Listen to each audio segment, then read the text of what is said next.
Hartlik goeiemôre, mag die hierdie baie ryklik seën en sy wonderlike doel in die hart en liewe ook so bereik. Nou liewe vriende, wanneer ons in die wildtuin rondry en op soek is na 'n luiperd, is een van die plekke wat ons hulle gewoonlik soek, is daar aan 'n boom. En dis 'n goeie plek om 'n luiperd te soek, aangesien luiperde sekere gunsteling bome het wat hulle gewoonlik hulle prooi in sal optrek. As hulle dit een keer gedoen het, is die kans so goed dat hulle dit weer sal doen.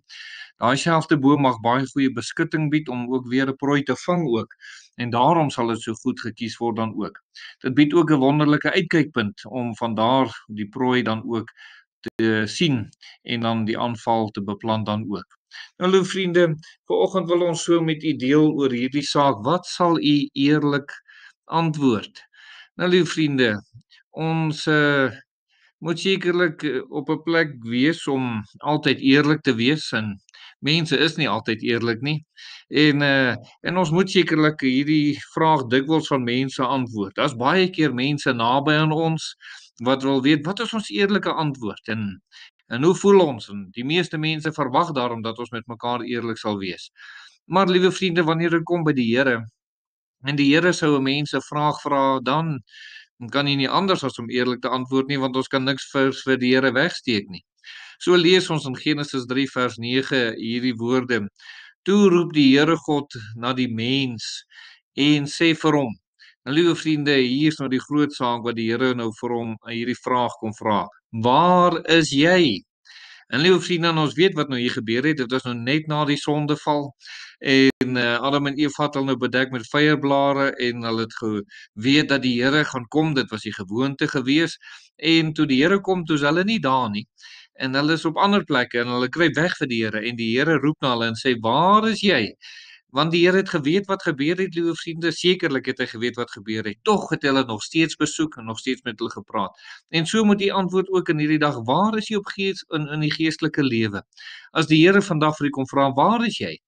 Jy weet in Job 23 daar in vers 15 en 16 staan daar: Daarom is ek verskrik voor sy aangesig, as ek daarop ag gee, vrees ek vir hom. En God het my hart week gemaak en die Almagtige het my verskrik. Nou liewe vriende, mag ons die wysheid van hierdie teksvers neem om ag te gee daarop as die Here met ons praat en as die Here ons roep. En natuurlik, wanneer daar verkeerdheid in ons lewe is, net soos wat ek glo in Adam hulle se lewe was hulle bevrees geweest oor hulle geweet het dat hulle oortree het. So is met ons ook, as ons oortree het, sal dit so wees. Maar as die Here tot ons roep, liewe vriende, en ons is nie bewus van iets in ons lewe nie, is 1 Johannes 3 vers 20 en 21 seker van toepassing. Hy sê, want as ons hart veroordeel, God is meer as ons hart en hy weet alles. Geliefdes, as ons hart ons nie veroordeel nie, dan het ons vrymoedigheid teenoor God. En nou, liewe vriende, as die Here vanoggend vir u vra, waar is u op geestelike gebied? Is jy besig om die Here te dien? Is jy in die regte verhouding met hom? Is jy liewer vir die Here as vir die dinge van die wêreld? Dan moet jy sekerlik daarop antwoord om te sê dat ek lief vir die Here is, dat ek nie die dinge van die wêreld bo God kies nie. Die Here is die heel eerste prioriteit in my lewe, want my ontmoeting met hom is so belangrik. Ek sien uit daarna om met die Here te ontmoet dan ook. Jy sien, dit plaas die mense in een van twee kategorieë, of in die duisternis of in die lig. 1 Johannes 1 vers 6 sê, as ons sê dat ons met hom gemeenskap het en in die duisternis wandel, dan lieg ons en doen nie die waarheid nie. Maar as ons in die lig wandel soos hy in die lig is, dan het ons gemeenskap met mekaar en die bloed van Jesus Christus, sy seun, reinig ons van alle sonde.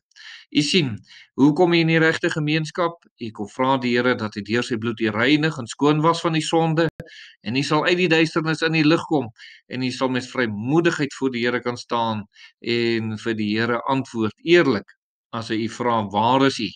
En mag u in die regte verhouding met die Here ook so wees. Kom ons bid. Ons dierbare Here, ons bid vir elkeen wat in hierdie dag weet, hulle moet uit die duisternis in die lig kom. En dankie dat u dit moontlik gemaak het deur die kosbare bloed. Amen.